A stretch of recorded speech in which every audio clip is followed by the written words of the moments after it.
Eh, Pregunto, ¿alguien quiere poner en duda algo, hablar sobre algo, debatir sobre algo de lo que hemos hablado en este momento? Puede decirlo.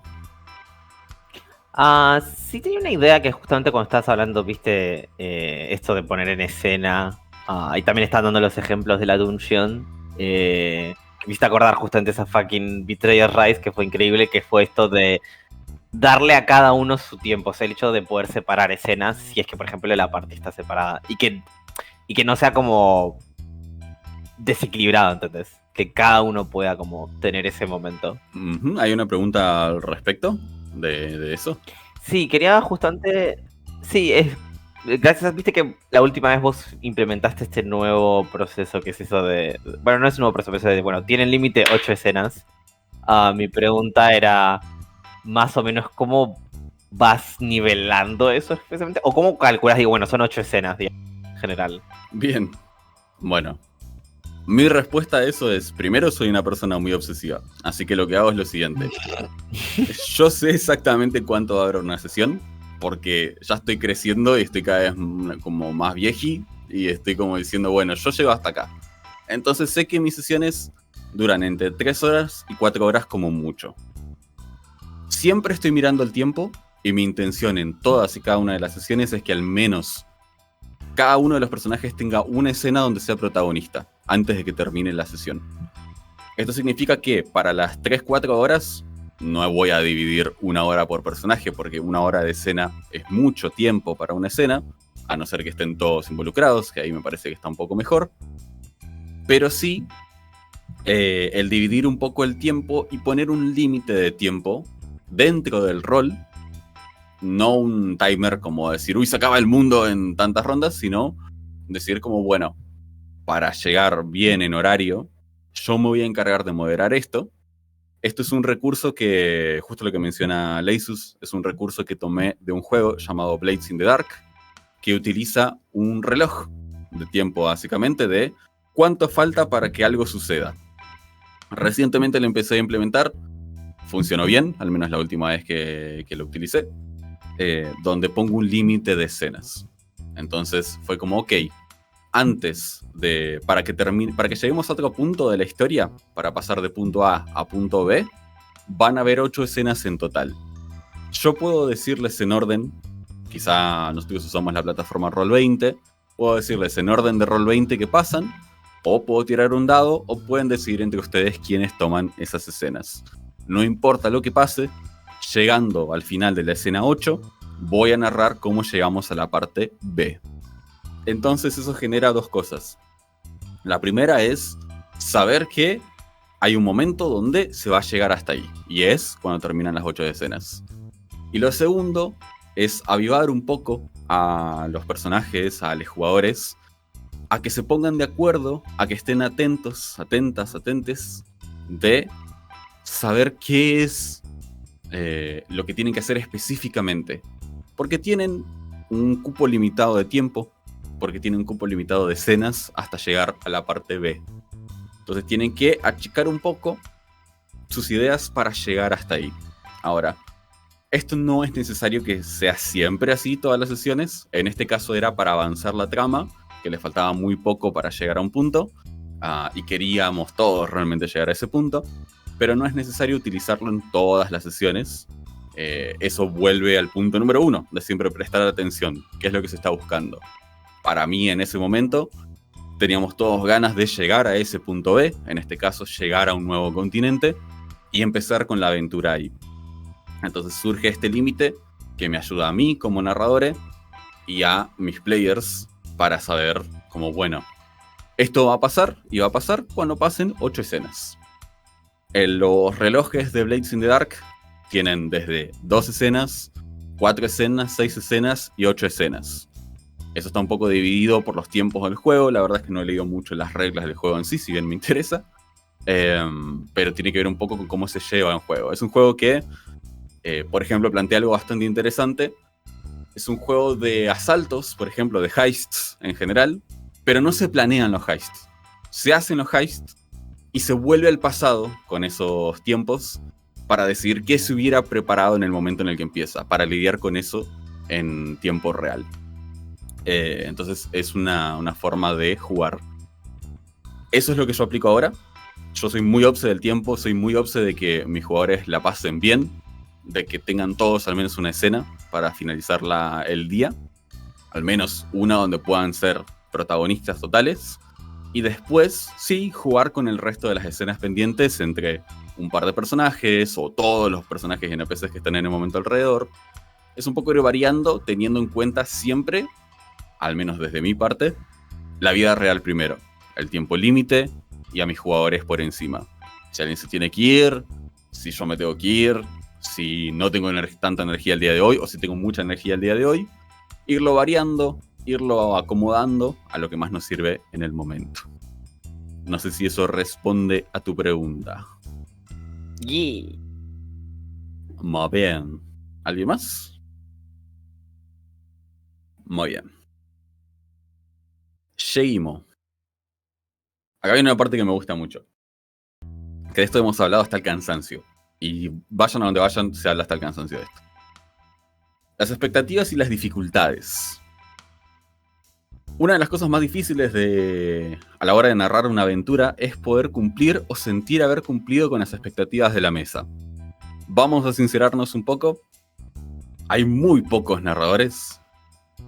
Habemos muy pocos narradores que se sienten que la mesa terminó bien, por más que todo el mundo esté festejando de lo bonita que fue la sesión. Es algo que sucede, es una cuestión tanto de expectativas como también de autopercepciones y de percepciones en general.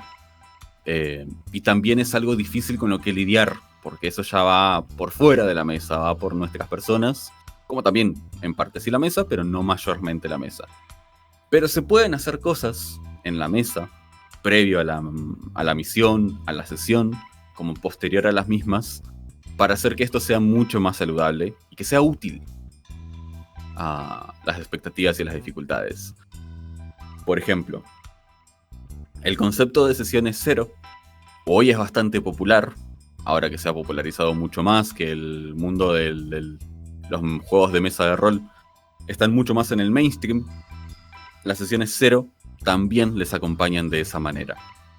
¿Qué son estas sesiones cero? Muy resumidamente, son sesiones previas a la primera sesión de la aventura, de la campaña o del one shot, lo que sea, donde se ponen acuerdos en común, donde generalmente se le pregunta a la gente, ¿tienen alguna fobia? ¿Hay algo que no quieran tocar? De esto se va a tratar la aventura, así que piensen en el gancho de esta aventura para hacer personajes acorde. Este va a ser donde vamos a jugar, este mundo, estas son las limitaciones, esta es mi idea, y me gustaría escuchar sus ideas de vuelta para llegar a un acuerdo. Las sesiones cero son información de qué se va a tratar y qué tengo que tener en cuenta yo, como narrador, sobre ustedes, mis players, y dar ese feedback constante. Para dar un ejemplo, volviendo a NetherDeep, tuvimos una sesión cero que fue muy buena, donde además de las fobias de las personas, pregunté qué es lo que les gustaría ver en la aventura, al menos una escena que les gustaría vivir. Y se plantearon desde un festival hasta al meterse en una fiesta de nobles, a tener un super combate, etcétera, etcétera, etcétera. Entonces esas notas yo las puedo agarrar y puedo hacerlas tanto en la sesión 1 como en la sesión 73, pero en algún momento sucederán teniendo en cuenta lo hablado. Ahí ya hay una expectativa, porque ellos me dijeron qué es lo que querían hacer, saben que lo voy a hacer, porque se los he dicho, no saben cuándo, pero la expectativa ya nace, ya queda y se sabe que en algún momento sucederá. La expectativa juega mucho con lo que hablábamos antes de hypear, de mantener la llama viva de nuestro juego. Es un juego de expectativas, es generar expectativas. Y las expectativas dentro del juego son muy, muy, muy importantes. Hay cosas que no son tan fáciles de charlar, como bien dice acá. Entrelazar la historia de los personajes con la historia principal, darles escenas gustosas y poder manejar las distintas dificultades de los encuentros, sean de combates o sociales. Y ahí nos vamos un poco más a cosas en concreto, a las dificultades, por ejemplo. Esto es algo que todo el mundo tiene problemas, es normal tener problemas con esto, es normal buscar herramientas para esto. No hay una forma de, hay millones de formas de, hay que encontrar nuestra forma de. Creo que esto puede ayudar un poco. Los encuentros sociales, por ejemplo, acá lo voy a resumir un poco para no estar 20 años hablando de esto, son los encuentros donde generalmente hay pujas de poder. En toda ficción, en todo teatro, en todo juego de rol, hay un conflicto. Si no hay un conflicto, no hay juego. Hay un chicle que se estira más, que se estira menos, pero eso es lo que nos lleva a jugar una y otra y otra y otra vez.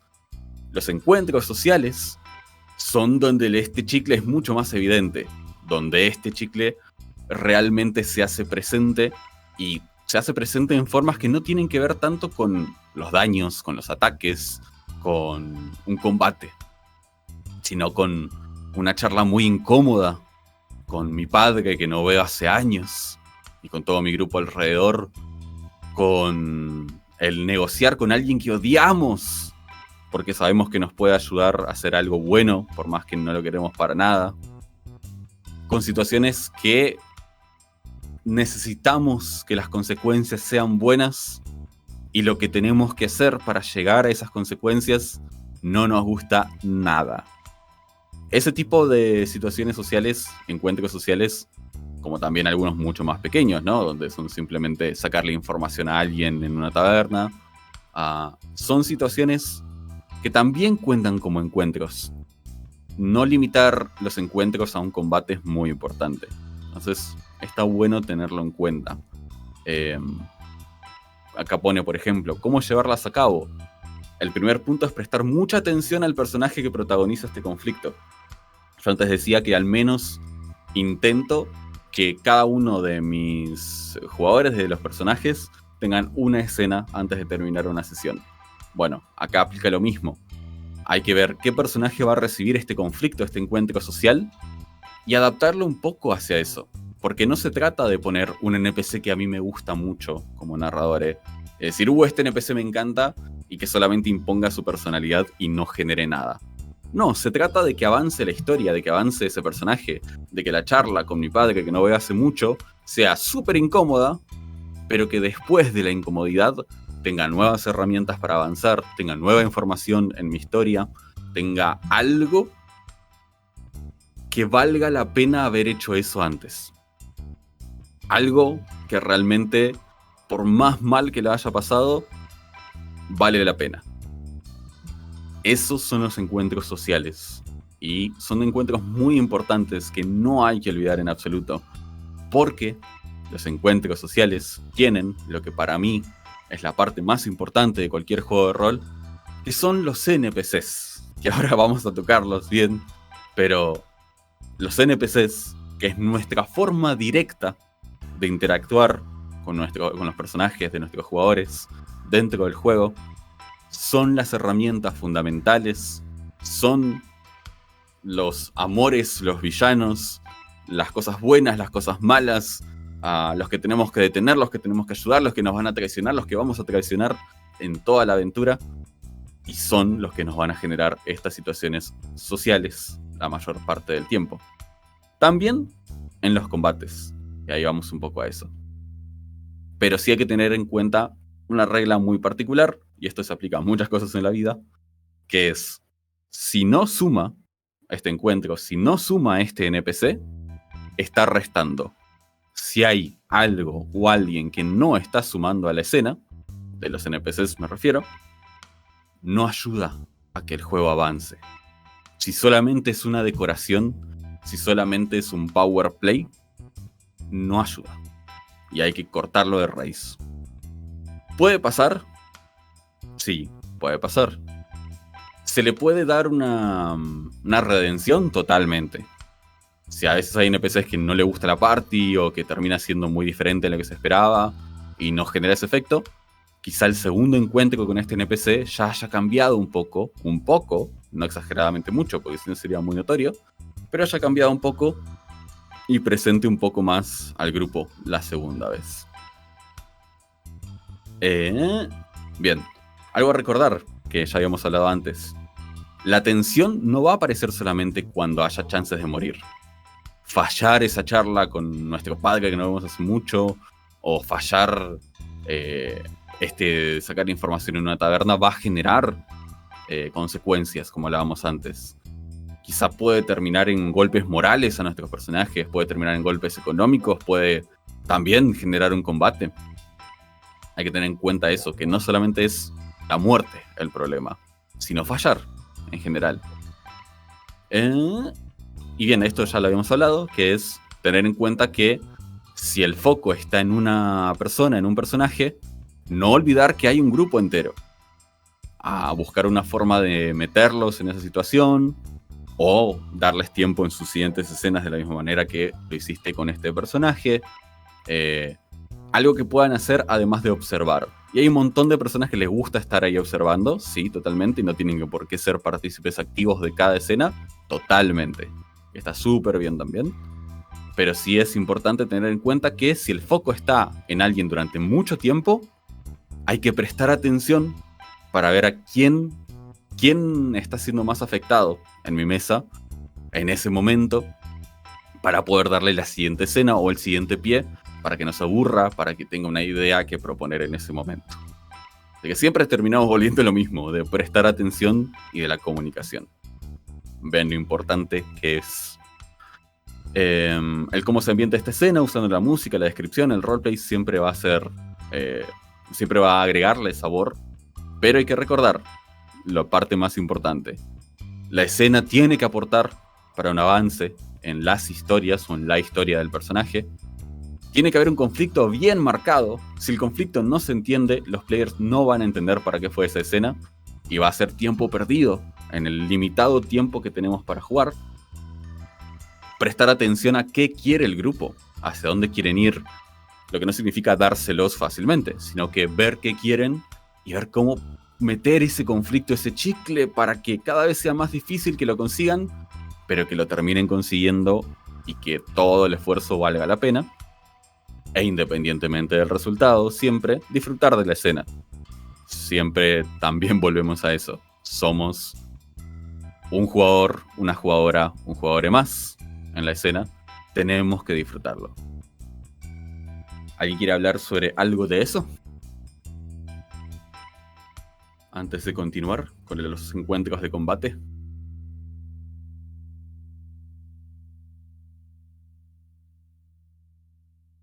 Muy bien. Todo claro. Y si está todo claro, vamos a seguir. Los encuentros de combate. Estos son históricamente creo que los más difíciles. De hecho lo habíamos hablado al principio como un tema a tocar. Bien. Los encuentros de combate son partícipes de todo juego de rol. Todo juego de rol tiene una forma de pelear. Desde los PBTA hasta los sistemas más complejos habidos y por haber. Sin ir más lejos, estamos en un servidor de Dungeons and Dragons donde el manual de 400 páginas se gasta 395 en explicar reglas de combate, más o menos. Entonces, sí, claro que va a ser difícil. Sí, claro que depende mucho de cada juego de rol. Pero hay ciertas cosas que se pueden hacer siempre, en cualquier juego de rol. Y ahí vamos un poco a eso. Hay conflictos, por ejemplo, de no sé cómo narrar este combate. Tengo miedo de la dificultad de este combate. De tirar un dado mal y matar a todo el mundo, o de que me tire un dado a mí y me maten a mi jefe final. Son problemáticas bastante comunes. Y algo que quiero simplemente dejar en claro, nunca, jamás se deja de aprender cómo mejorar en los combates. Jamás. Siempre se pueden buscar herramientas, siempre se pueden probar cosas nuevas. Sí, completamente. Ojalá se busquen cada vez más herramientas. Ojalá haya cada vez más herramientas a nivel público para todo el mundo que sean así de útiles. Pero mientras eso no pase o no sea tan fácil que suceda, está bueno buscar nuestra manera de hacerlo mientras tanto. Hay muchas formas de hacer que un combate sea más ameno o más difícil, sin subir los números de daño o inventar cosas nuevas en el momento. La realidad es que todos los combates son tan difíciles como nosotros vamos a querer que sean. Pero para realmente tener el control, hay un par de puntos que están buenos a tener en cuenta. Primero, saber las reglas. Saber las reglas completamente del juego nos permite saber ¿Qué tienen los personajes en sus hojas? ¿Cómo lo podrían utilizar? Sobre todo si conocemos a nuestros jugadores. Yo sé que mi jugador es muy inteligente, es muy creativo. Sé que quizá no le importa lo que tiene en su inventario. Sé que quizá con una muy buena escena de rol lo va a lograr igual. O con una muy buena idea lo va a lograr igual. Como también sé que hay gente que quizá recién empieza o no tiene tanta creatividad o simplemente juega de otra manera. Entonces tengo que saber de qué son capaces cuando les presento este tipo de cosas. Ver qué herramientas tienen, ver qué pueden llegar a pensar. Ahí solamente nosotros como narradores podemos llegar a saber qué es lo que les podemos enfrentar, qué es lo que le podemos tirar y esperar que hagan. Después, hacer decisiones más o menos óptimas según la expectativa del juego. Si en la sesión 0 que mencionamos previamente, yo les digo a mis jugadores, esta campaña va a ser una campaña difícil, y los combates supuestamente difíciles terminan en 2 rondas con los jugadores siendo vencedores, es un poco anticlimático, va un poco en contra de lo que habíamos estado de acuerdo. Puede pasar, porque los combates son así de caóticos, pueden pasar. De la misma manera que si les digo va a ser fácil y terminan muertos todos en la primera sesión, es bastante anticlimático de lo que se ha hablado. Entonces, si yo le hablo a mi grupo sobre que algo va a ser difícil, y ellos están de acuerdo con que sea difícil, y empiezo a tomar decisiones medio malas, que no tienen sentido, para darles una chance más porque no los quiero matar, porque están en el piso y los dejo solos, se nota, siempre se nota. Siempre se nota. Cuando perdemos la confianza como narradores y queremos que algo no suceda y torcer un poco los hilos del destino con nuestros poderes, se nota. Ahí el telón se abre y se ve el backstage. Sabemos lo que está pasando. Es como cuando nuestros padres, como cuando somos pequeños y nuestros padres pensamos que no se dan cuenta de lo que hacemos y saben totalmente lo que estamos haciendo. Es exactamente igual. Así que tengan mucho cuidado con este tipo de cosas.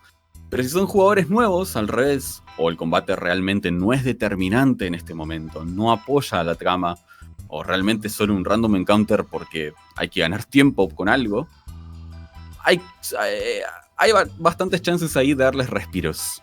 Hay muchas chances de que un combate que no sea relevante sea terminado tempranamente, como, bueno, es claro que le van a ganar estas criaturas, no es necesario seguir tirando dados, narramos cómo continúa y seguimos con la historia. A veces hay que cortar, a veces no es necesario matar hasta el último enemigo, ni todos los enemigos tienen que pelear a muerte. Algunos pueden escapar, son personas inteligentes, bestias inteligentes o simplemente instintivas. Así que hay que tener en cuenta todo eso. Y por último, entregar ventajas o desventajas tácticas. Si el grupo se prepara para el combate y su preparación sale bien, no es el momento de penalizarlos, no es el momento de decir jaja y sacar una carta de no, pero yo me preparé mejor. No, se prepararon, se lo ganaron. Hay que dejarlos que se ganen eso y dejarlos empezar ganando. Porque se prepararon, porque lo pensaron, porque prestaron atención, porque están jugando a sus personajes de la manera en la que lo quieren hacer y les fue bien. De la misma manera, si se planea que haya enemigos inteligentes o bestias o lo que sea, que han puesto trampas, que han puesto emboscadas y demás, y a los personajes les fue muy mal en su sigilo, en su esconderse, en su avanzar, en su falta de preparación, de comunicación, también está bien que empiecen perdiendo y empiecen perdiendo de forma terrible. Son cosas que van a pasar. Hay muchas formas también de hacer que sea difícil sin subir las dificultades de los enemigos. Enemigos que tengan combos entre sí en habilidades, como por ejemplo uno que utilice oscuridad y otro que vea a través de ella. Dos enemigos que tengan mucha sinergia van a ser mucho más letales que 7 stat blocks randoms. Y también va a ser mucho más atractivo que 2 enemigos estén trabajando en equipo. Porque se nota que hay una historia ahí. Se conocen, saben cómo pelean, han trabajado así antes. Ya se genera una expectativa si se pone inteligentemente un combate. Y no solo dados. ¿Hasta acá alguien quiere decir algo de lo que hemos hablado antes de continuar? Bien. Seguimos nomás. Seguimos con escuchar ofertas y ofertar opciones. Esto Para las personas que han pasado en Coralius ya un tiempo, lo conocen muy bien. Para las que no, ya lo verán. Esto es normal igual en las sesiones de rol, a medida que se va ganando confianza, tanto narradores como players. Hay veces donde va a ser muy difícil salir de una situación sin salirse de la caja. Y a veces hay que ofertar formas de salir de esa caja. Hay veces que el rol le va a ganar al combate en el medio de un combate, y que el combate le va a ganar al rol. Y viceversa.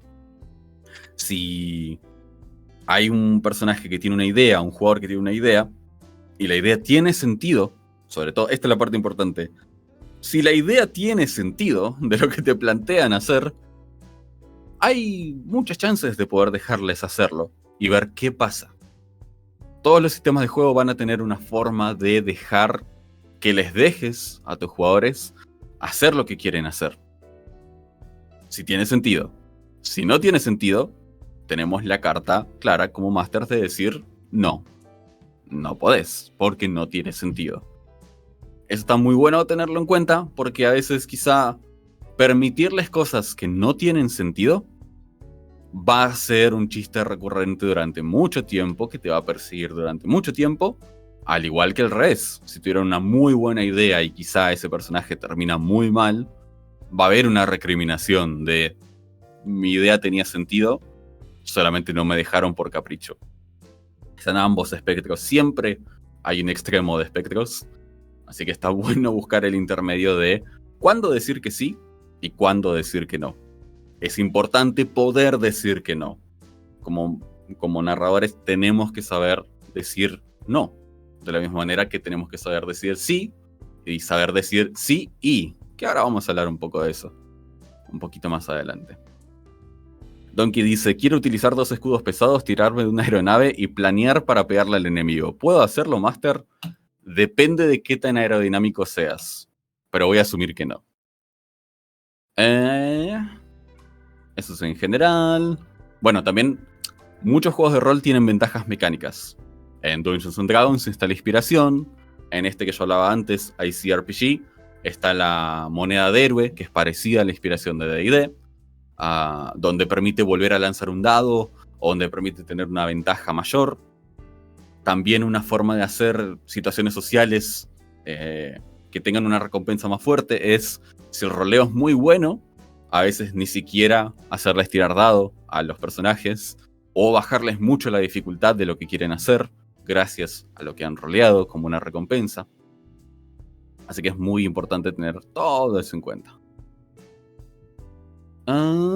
Y por último, ahora sí, utilizar el terreno. Esto es algo que es muy fácil pecar. El terreno, ver un mapa que es un cuadrado donde no hay nada, es bastante aburrido después de un tiempo. La mayoría de las veces ver a 2 cabecitas durante media hora diciendo ataco, pego, erro, o le saco tanto daño y me curo tanto daño, no es para nada interesante de ver, no es para nada interesante de vivir.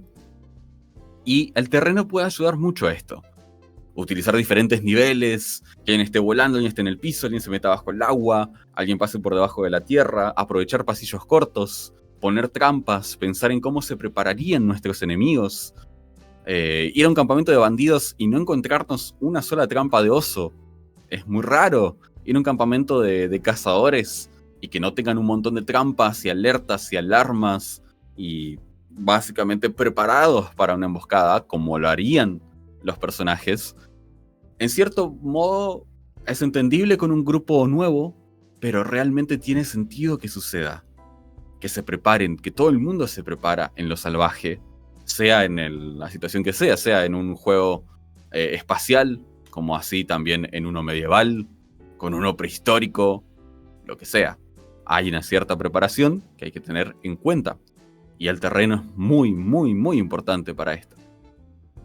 En la sección justamente que sigue ahora, planteo un par de terrenos mínimos, como la barrera, de que hay una barrera entre medio del objetivo. Para pasar a la puerta B, tengo que pasar una barrera, que puede ser un pozo gigante, que puede ser una barricada, que puede ser un campo de fuerza, que puede ser un montón de candados, que puede ser un acertijo.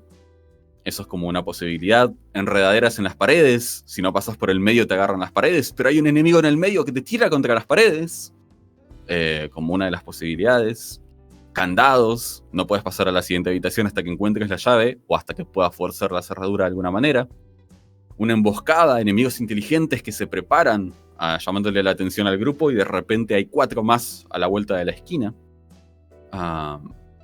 Y eso, como varias ideas para poder hacer que el terreno realmente sea tan protagonista en el momento como el resto del combate. Donkey dice, te olvidaste de algo muy clave, Eli, las puertas. Sí, las puertas, bueno, las puertas no sé qué tanta fama tengan fuera de D&D como enemigos, pero sí, la gente suele sospechar demasiado de las puertas y de los muebles comunes, con buena razón, pero a veces no con tanta buena razón. ¿Alguien quiere decir algo de esto que hemos hablado? Del terreno, ofertar opciones, que te oferten opciones, las herramientas de juego. Creo que el terreno puede ser muy importante, como decías, ¿no? Poner óculos que quizás le suman mucho al foco de la narrativa, que obstáculos, incluso que también, viste, el terreno sea parte clave de la narrativa, ¿no? Como colocar mensajes, simbologías, guiños a algo. Algo que un personaje vio escenas atrás o en sesiones anteriores y justo en esta pared empieza, como en este pasillo, un ejemplo, empiezan a cobrar sentido. Creo que también funciona, ¿no? Esto de darle a través de los escenarios, los terrenos, sentido a lo que se está contando y a cómo se involucran los personajes en la misma historia. Sí, totalmente. El uso de terrenos, yo creo que hasta que no me tocó jugar una presencial que tenía los terrenos elevados de distintas maneras en el medio del Underdark, es que no me di cuenta de lo importante que es tener ese tipo de cosas y que no hay nada peor que tener una habitación vacía sin nada que hacer en el medio. Tener un par de columnas, un par de cajas, tener cobertura, poder tirarte al piso, poder subirte a un techo, poder bajar del techo. Hay muchas cosas que pueden ser mucho más interesantes que una habitación completamente vacía. Así que sí. Entonces, vamos con los NPCs. Personas, no números. Y esta es mi parte favorita, particularmente.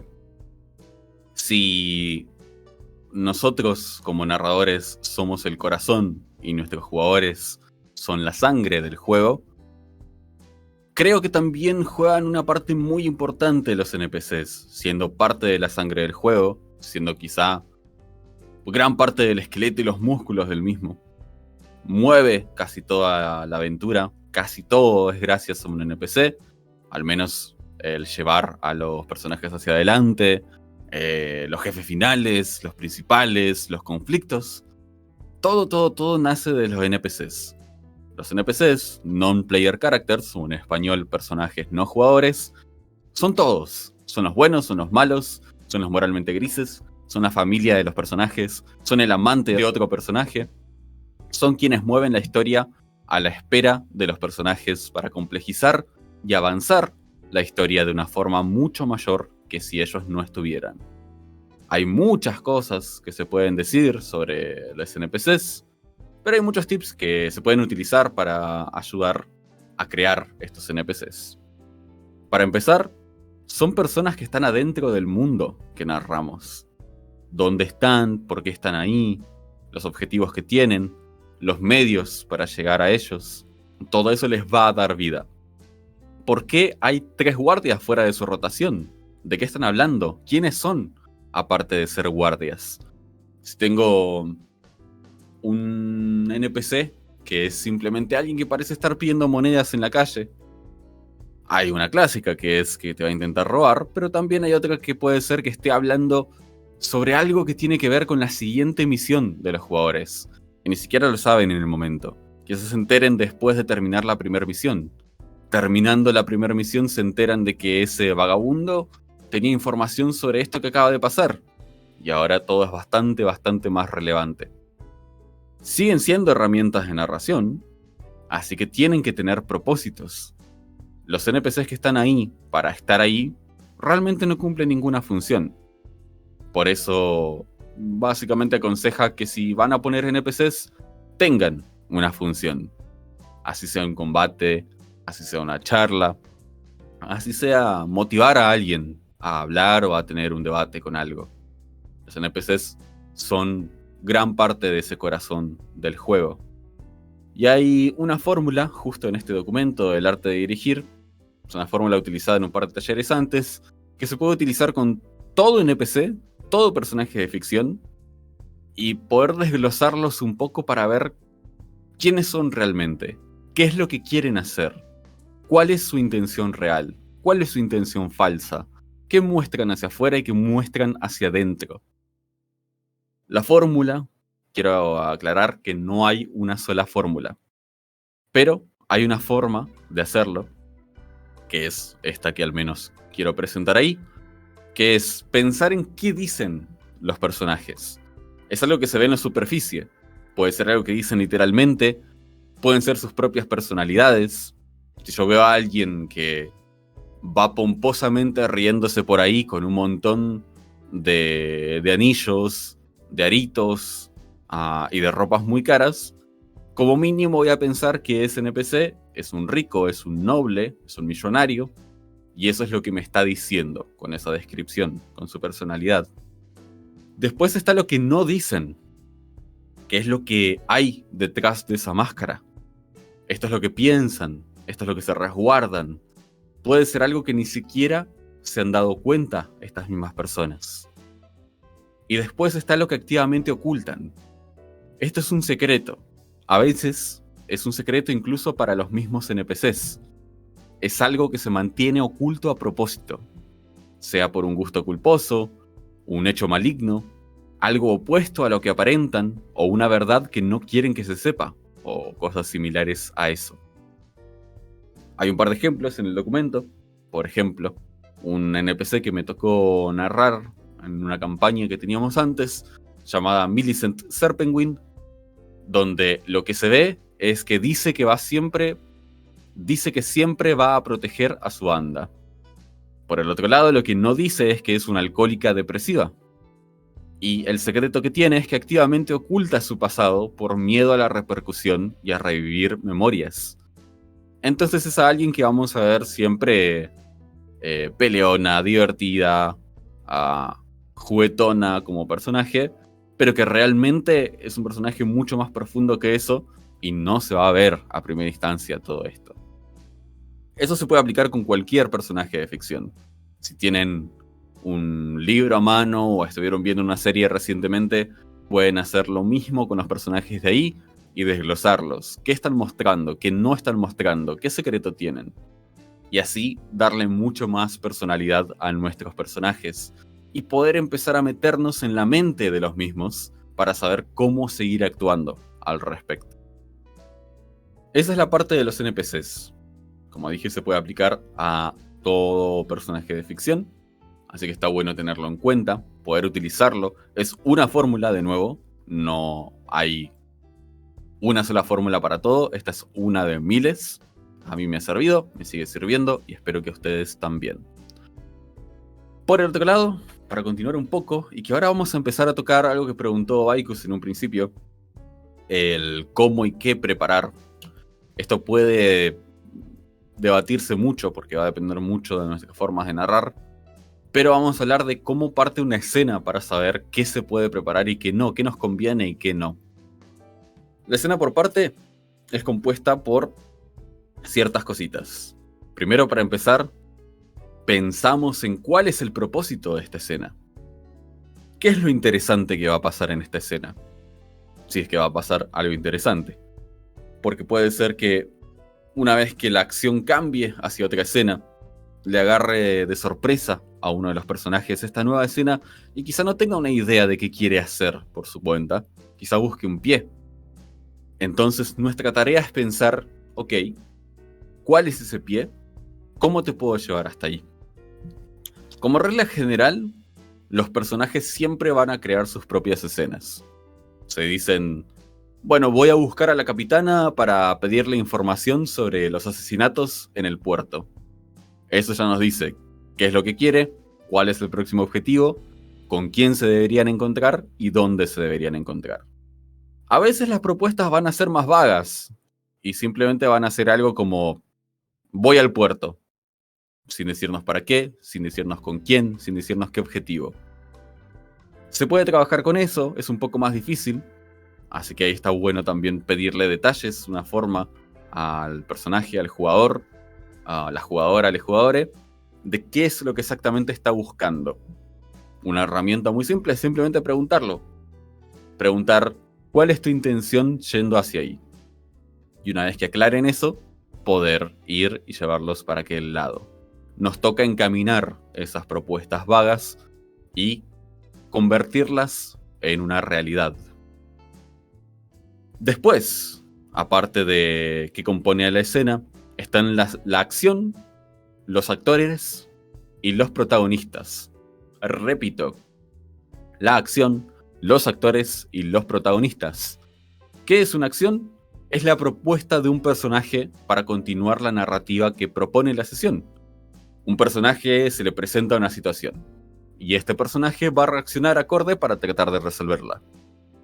Después está la acción dramática. La acción dramática es una acción, al igual que antes, pero la diferencia es que esta cambia el curso de lo que ya estaba establecido por completo, reforzando el clímax de la historia más adelante. Por ejemplo, la misión es asesinar a un diablo que se robó el trono del lugar. Pero en lugar de asesinarlo, el clérigo hace un pacto con él. No es lo esperado, es una acción dramática que cambia lo esperado, avanza la narrativa y hace una propuesta hacia toda la mesa. Un ejemplo fuera del rol, por ejemplo, que también está escrito ahí en el documento, es que en teatro, Macbeth escucha a Lady Macbeth y asesina al rey Duncan, pero se queda con el arma del crimen encima. No la tira, no se deshace de ella, que después lo lleva a su triste final, al no poder afrontar lo que ha hecho. Y después está el actor, protagonista. Nuestros jugadores siempre van a ser los protagonistas de la historia, como dijimos al principio. Todavía si el mundo se mueve, aunque ellos no hagan nada. Sin embargo, no todos los personajes van a estar siendo los protagonistas todo el tiempo. No van a tener la luz cenital encima todo el tiempo. Momentáneamente se convierten en actores secundarios para dejar que sus compañeros se paren bajo esa misma luz en el momento que la historia lo requiera. Es por eso que lo que hablábamos antes de darle el momento a los personajes justo y necesario, al menos una vez por sesión, para que protagonicen una escena y después en otras participen como un actor secundario, es muy, muy importante. Y también que los jugadores entiendan esta situación. Entiendan que no van a ser siempre los protagonistas, no importa cuál sea la personalidad de sus personajes, y tampoco van a estar todo el tiempo sin decir nada en el fondo. Tienen que tomar el protagonismo en algún momento de la historia, o en alguna parte de la escena. Después está lo que hablamos antes, la música, el ambiente y el ritmo. De cómo afecta esto no lo vamos a repetir, pero sí redirigirles a esa parte. La música, el ambiente y el ritmo, cómo se puede utilizar la música para acompañar una escena, cómo se genera el ambiente en la mesa de rol, y el ritmo, la importancia del ritmo, la importancia de que la música acompañe, que se pueda leer el ambiente y todo eso lleve a cambiar el ritmo de la escena o que nos dé la idea de cuándo poder cerrarla de forma acorde. Ahora viene una parte que me gusta bastante, esto se aplicó muchas veces en un taller de improvisación. Esto ayuda muchísimo a la improvisación. Inevitablemente vamos a improvisar en algún momento, no importa cuánto preparemos, y es muy importante. Lo primero, escuchar. Volvemos siempre al punto primero de todo este documento, y al punto primero humano, que es escuchar y prestar atención. Es fácil que nos gane una idea, es fácil casarnos con una idea, pero no tiene por qué ser así. A veces, quizá nuestros jugadores van a tener mejores propuestas que lo que nosotros planeamos, y quizá tenemos que ir con eso. Segundo, aprender a aceptar, aprender a decir que sí. Para mantener el ritmo de una escena, aceptar lo propuesto es esencial. Si alguien te dice, ¿Te acuerdas de aquellos momentos en el pasado cuando vivíamos juntos? No va a responder, no, si nunca vivimos juntos, al otro personaje. Eso cortaría la propuesta de ese personaje, quedaría bastante raro, y no habría ningún tipo de avance en esa escena, que es lo que buscamos con la creación y el arquetipo de estas cosas.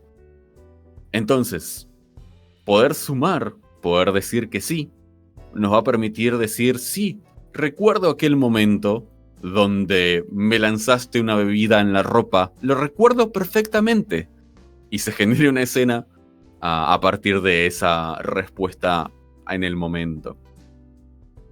Tercero, sumar sí y, justamente de lo que estábamos hablando, poder decir sí, recuerdo eso, y sí, recuerdo esto también, para seguir dándole un pie a nuestro personaje que propone y poder continuar con la escena de una manera que nada quede trabado, nada quede raro y sea bastante natural entre los personajes. Pero también, como todas estas, es importante saber usar una herramienta fundamental, y esto también lo mencionamos antes. Saber decir no, pero es obvio que si un vampiro te va a morder, no vas a gritar que sí con ganas, a no ser que estés a favor de ese tipo de cosas. En ese caso no te vamos a juzgar, pero si decís que no, vas a agregar una contrapropuesta siempre. No nos conviene nunca decir no y punto, sino proponer algo más. ¿Hay momentos donde se va a decir que no? Sí, pero generalmente el no, acompañado de una propuesta, va a permitir que la escena siga fluyendo de la manera que ya lo estaba haciendo previamente.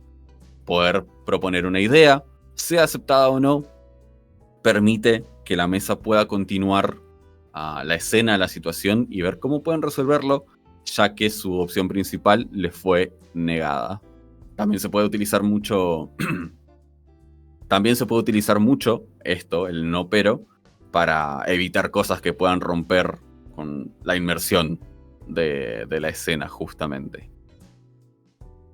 Y después es un poco más que nada pensar en lo técnico, en qué ambientación estamos, si nos enfocamos en la acción, en la comedia, en la sátira, si tenemos cosas de crimen, de fantasía, de horror, quiénes somos, quiénes son los personajes, exactamente cómo reaccionan a estas escenas, tener en cuenta quiénes son, como dijimos previamente, tener una idea muy clara de quiénes son nuestros personajes, nuestros jugadores, para poder participar de las escenas en el ambiente que hemos planteado.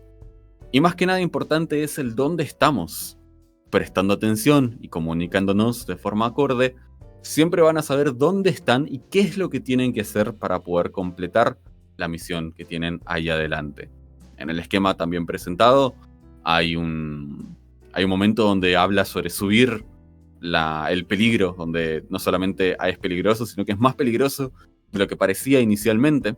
Este es un gran momento para presentar una escena de esta manera, saber dónde están, o tener una idea de dónde están los personajes, pero que nosotros como narradores sepamos que quizá es incluso peor que lo que esperan los personajes. Va a ser un hecho bastante más atractivo más tarde. Por ejemplo, se encuentran en sus camas, en la habitación compartida, despertándose poco a poco, con su mirada borrosa del plácido sueño que han tenido. Se despiertan escuchando la música proveniente del viejo tocadiscos y, nombre de NPC, no para de roncar. Ahí ya se plantea la escena, hay una idea de un ambiente previo, de qué tanta familiaridad tienen las personas que duermen acá, por lo menos se conocen, y que este NPC, que parecen conocer, no les está permitiendo seguir durmiendo. Y ahí se pueden empezar a pensar, desglosar los objetivos de las escenas. Recuperar objetos perdidos, proteger a un NPC, interrumpir un plan, escapar, eliminar a alguien, conseguir información, por ejemplo. Esas son varias de las cosas que se plantean, de hecho son todas las cosas que se plantean en el documento, pero no quiero dejar pasar tampoco las cosas que hemos hablado acá y que todavía no hemos tocado, pero que creo que varias de estas herramientas pueden ayudar. Por ejemplo, para empezar, lo que había preguntado Vaikus en un principio es el cómo y el qué preparar. Voy a dar mi impronta y después me dicen ustedes qué es lo que piensan, qué pueden sumarle a eso. En mi particularidad, preparo muy poco de las sesiones. La razón es por lo que dije al principio. Sé que no importa lo que haga, si planeo plan A, B y C, sé que mis jugadores, sean quienes sean, van a hacer el plan Z. Eventualmente van a tocar la Z. Y no tengo una preparación exacta para eso. Pero sí lo que me ayuda mucho en todas las sesiones es que, si bien improviso mucho, hay un 20% que es preparación. Mi preparación no es entrar a la mesa, en este caso jugando online, quizá en Roll20, o si fuese físico preparándolo en casa. Mi preparación no es sentarme a escribir. Mi preparación no es ir y poner stat blocks de lo que va a pasar. Mi preparación es inspirarme durante la semana. Escuchar música, mirar imágenes, pensar en qué piensan los personajes, hablar con los jugadores para ver en qué parte están. Lo que preguntó Hastur en su momento sobre... Bueno, lo que habló Hastur en su momento sobre el preguntar la psicología de los personajes, cómo se siente, tiene nuevos miedos, cree que ha avanzado, cree que no. Es una gran herramienta para este tipo de cosas. Y esa inspiración me lleva a pensar en imágenes, en 2, 3 imágenes, que son situaciones que quiero que sucedan. Voy a dar un ejemplo. Recientemente, mi grupo de Colos de Netherdeep, que de hecho se halla la mitad aquí, se encontraron en una pelea donde peleaban contra un cowboy muy, muy, muy, muy fuerte. Y yo, para esa pelea, más allá de los stat-blocks, que sí son importantes, claro, mi idea en mente era una situación. O más bien partida en 2. Una imagen del grupo, una parte del grupo, en la parte más alta del barco, empezando a pelear contra 2 personas con los ojos brillantes, controlados mentalmente. Y otra imagen en cortado, como si pudiese visualizar esa imagen cortada a la mitad con un slash. Otro grupo de 2 personas, saliendo desde la parte de más abajo, viendo que un ex aliado ahora también está siendo controlado y está levantando la mano hacia ellos. A mí esa imagen me lleva a pensar en todo ese combate. Y después hay varias imágenes más, sobre cuando los tiran al fondo del océano, cuando los inevitablemente matan después del combate. Esas 3 escenas yo las tenía en mente, y con esas escenas pude construir el esqueleto, ese 20% de lo que tenía una idea de que podía llegar a pasar. Lo que preparo es lo que quiero que pase, lo que me da ganas que pasen, lo que me gustaría que mis jugadores reaccionen a. Conociendo a mis jugadores, puedo ir y proponerles cosas directamente a ellos dentro de sus personajes. Puedo ir y decir, sé que te va a gustar esto, por eso te planteo esta escena y quiero ver cómo la resolves. Esa es mi forma de preparar. Es de, ok, sí, está el plot principal, claro. Pero en este momento, o me enfoco en el plot principal, o me enfoco en estas cosas que me gustaría que pasen. Y como me gustaría que pasen, voy a dar muchos hints para que pasen. Pero que si no pasan, igual conozco lo suficiente a los NPCs, a los personajes y a los jugadores para saber qué puedo hacer en ese momento. Eso en cuanto a cómo y qué preparar. Improvisación en NPCs y jugadores creo que ya hablamos un poco. Puedo un poco sumar más que nada para jugadores, sí, lo que ya hablamos. Para improvisación sobre NPCs, todo baja siempre a escuchar y ver cómo responder a lo que escuchas. Hay NPCs que van a hacer un hit, hay NPCs que no van a hacer un hit. Pero no depende tanto de qué tanta energía le pongas, porque por más que hables así, no significa que les va a gustar el NPC, o tampoco que hables muy lento significa que les va a gustar porque es un cabrón que no tiene amigos y odia a todo el mundo, sino el quién es este NPC. Y para una vez que sepamos quién es este NPC, podemos improvisar cualquier escena con ese NPC, no importa en el momento qué suceda. Puede suceder 10 años después o 10 años antes. ¿Puede cambiar un poco la ideología y la forma de pensar de este NPC? Sí.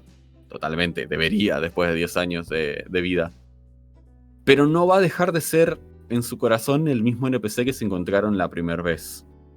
Entonces, algunos métodos de improvisación de eso yacen primero entendiendo a este NPC. Voy a dar un ejemplo. En Coralios hay un NPC llamado Príncipe. Es un Warforged que odia ser un Warforged, ser un constructo, una máquina, un robot, y quiere un cuerpo humano. Eso no se lo dice a nadie, básicamente, pero muestra que es el tipo que más se ama en el mundo. Que tiene cuadros de él, que tiene una carpa dedicada a él, que tiene alfombras con su cara, tiene merchandising de él por todos lados. Yo sé que el tipo es muy egocéntrico, muy narcisista, por más que en el fondo le duele su apariencia actual. Y ya con eso ya puedo jugar. Ya sé más o menos hacia dónde pueden ir sus voces, si es que hago voces. Aprovecho para hacer un paréntesis. Está bien hacer voces, asuma un montón a lo que hablábamos de ambiente, música, ritmo. No es necesario hacer voces, pero si se pueden hacer, suman mucho. No es necesario, sin embargo. Y una vez que se entienda este personaje, este príncipe, por ejemplo, sé hasta qué límite va a ir, porque sé qué tan grandilocuentes son sus palabras cuando habla de sí mismo, y qué tan poca atención le presta al resto, porque él se ama a sí mismo. Y ya con eso puedo rolear, depende de cómo vengan mis jugadores, a ver cómo va a afrontar esta conversación príncipe. Diciéndoles todo que sí, no me importa, o sí, hagan lo que quieran, o prestándoles atención porque quizá le ofrecen algo que le importa. Ahí realmente hay 1.000.000 de herramientas de improvisación, pero creo que las que hablamos antes son suficientes. Después, ¿qué más? Ganchos y perpetuidad y nervios en general. Bien, los nervios en general, que esto lo preguntó Leisus, que ahora ya no da, pero ya lo va a escuchar después. Quizá empezando una campaña nueva, quizá comenzando una nueva historia, o teniendo jugadores nuevos después de mucho tiempo. Sí me generan nervios las expectativas mismas que yo me pongo y que pienso que estas personas pueden poner en mí. Para lidiar con los nervios, sugeriría primero hablar todo lo más posible, tener esta sesión 0 si es posible, o hablar con los jugadores, los players, conocerse un poco antes de jugar, entre risas y reglas y un poco de charla, ya se va amoldando un poco y teniendo una idea de qué va a pasar. Es mucho más fácil estar con tranquilidad cuando jugamos con amistades, cuando jugamos con gente que conocemos, que sabemos cuáles son sus límites. Nos dan una sensación de seguridad, de apaño. Eso va a pelear mucho en contra de los nervios.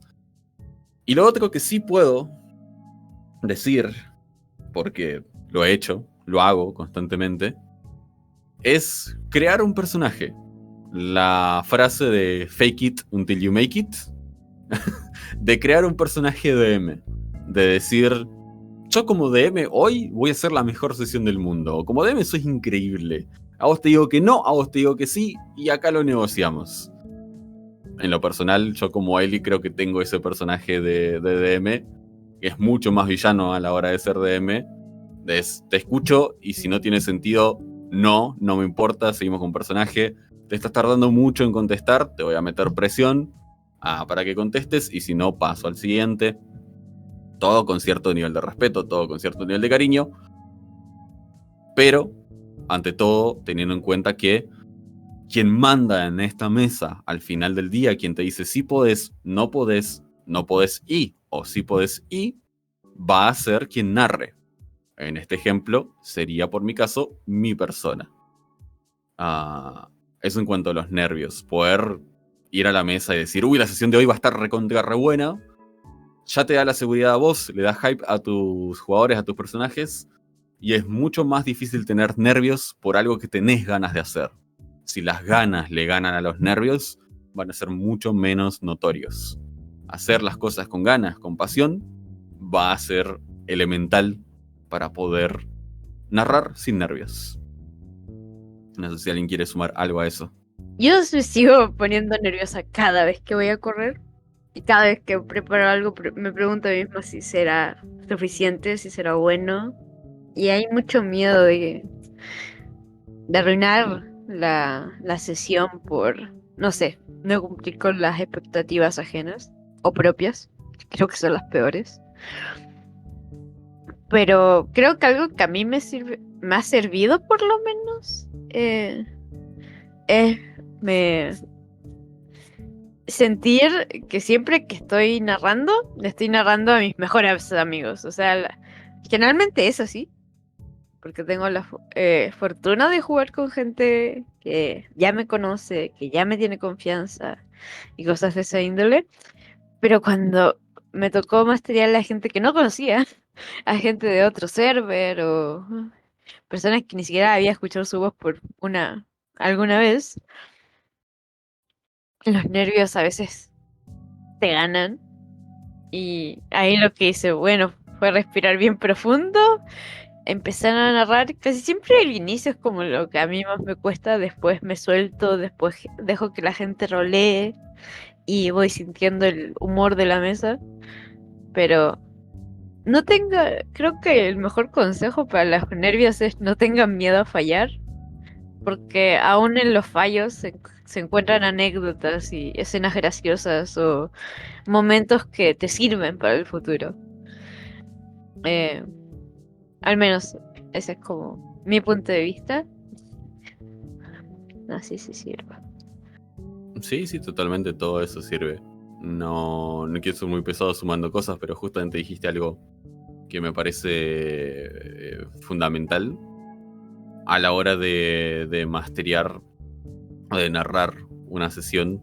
Pensar que no estás narrando para personas muy cercanas, lo sean o no, es una forma de esto, de crear este personaje, crear esta idea, que puede ser real o no. En este caso, por ejemplo, es real desde tu parte, como también se puede aplicar a una mesa que no conoces tanto, pero vas con la misma idea que dijiste previamente.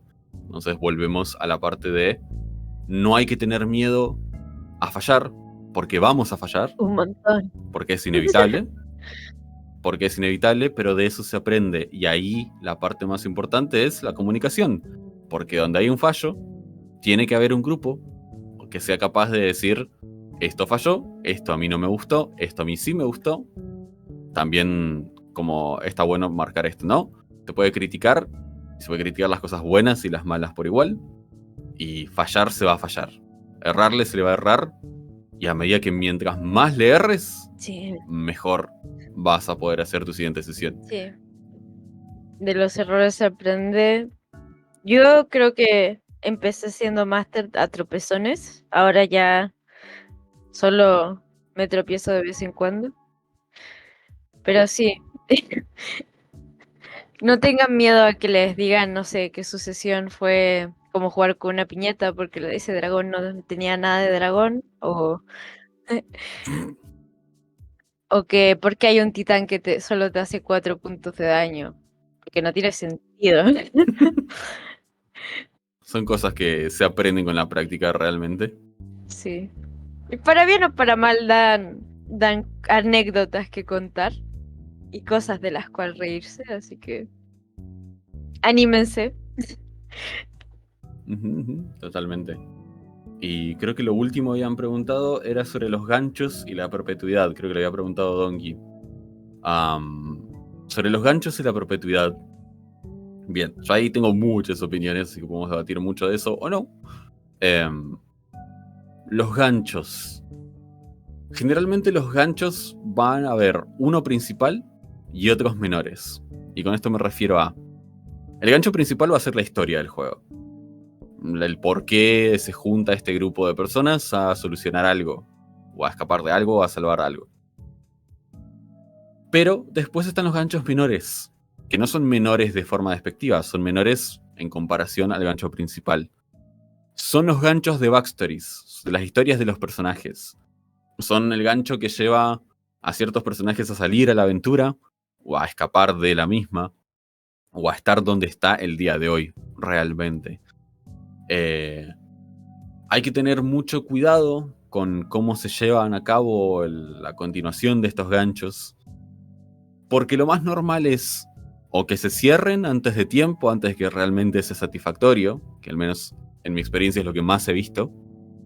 Yo este ejemplo constantemente de no me gusta encontrar a mi hermano perdido en la sesión 2, no me gusta que si tengo un secreto sea revelado en la sesión 3, si yo no lo hice por mi propia cuenta, que me quitaron la agencia de hacerlo.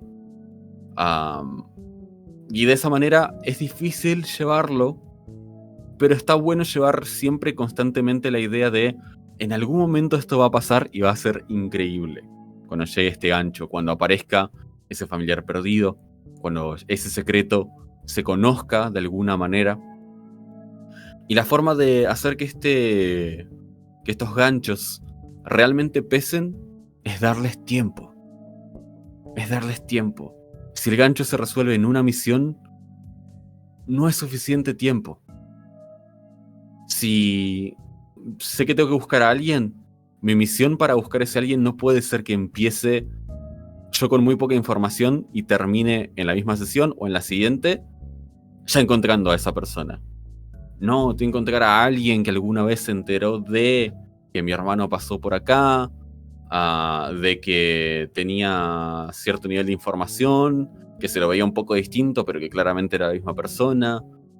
Y en la otra ciudad que también en la siguiente sesión o 3 sesiones más adelante, sí, también lo vieron y tomó el trabajo de alguien, vas a hablar con la persona que le dio ese trabajo y a eso le sacas más información y empezás a hacer el hilo, y empezás a perseguir y a llegar y se hace cada vez más interesante porque de nuevo el chicle de este conflicto permanente se sigue estirando y es realmente casi infinito lo que se puede estirar ese chicle hasta poder llegar al momento clave, al de llegar a encontrar a ese hermano en este ejemplo, por ejemplo. Jeje.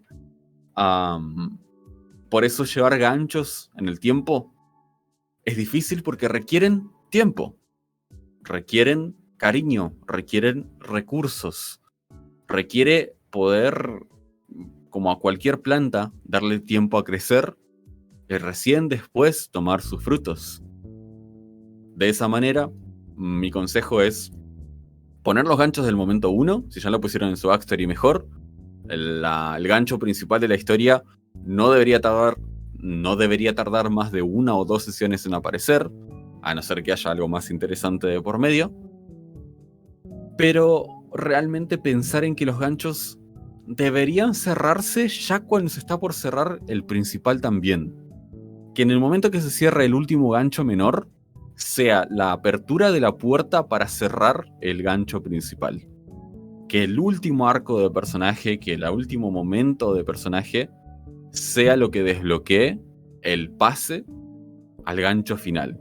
Pueden quedar cosas dando vueltas y es normal porque hay un límite de tiempo en el mundo que hay que llegar, pero hay que cerrar ese gancho eventualmente y hay que darle tiempo. Tampoco hay que pasar de 2 sesiones a 200 para llegar hasta el final, pero sí ir viendo, ver cuándo quiere este personaje, esta persona, ya ir llegando ahí, encaminarse.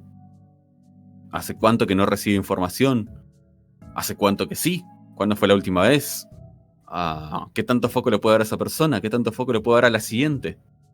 Y poco a poco con eso, crear ese camino final a los ganchos, a finalizarlos satisfactoriamente o no. Porque la historia nunca se sabe para dónde se va a ir. Bien. Entonces, vimos muchísimas cosas desde el comienzo de esta charla hasta ahora.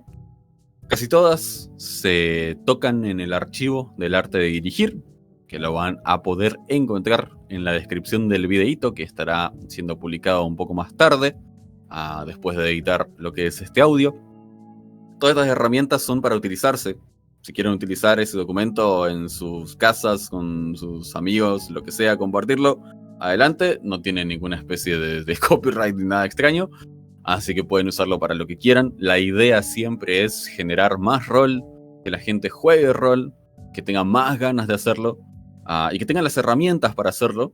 Herramientas prácticas, herramientas que no sean solo leer y repetir lo leído, sino escuchar de anécdotas, de historias de otras personas y puedan aplicarlo y ver qué les va funcionando y qué no.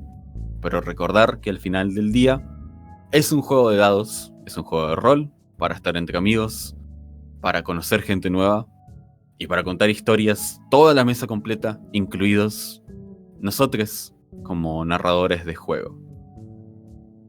Así que eso, gracias por participar, gracias por escuchar. La idea es seguir sacando más de este tipo de contenido para Coralius, quizá en un formato un poco más acotado, pero creo que las charlas pueden estar buenas de tanto en tanto. Así que ya veremos de producir más. Y ojalá en el futuro que si están escuchando esto ya haya 20 videos más y me haya cerrado mi propio pico. Gracias por participar y nos veremos en la próxima. It's a fine grind, clearing out my cash line, speeding up my RAM time.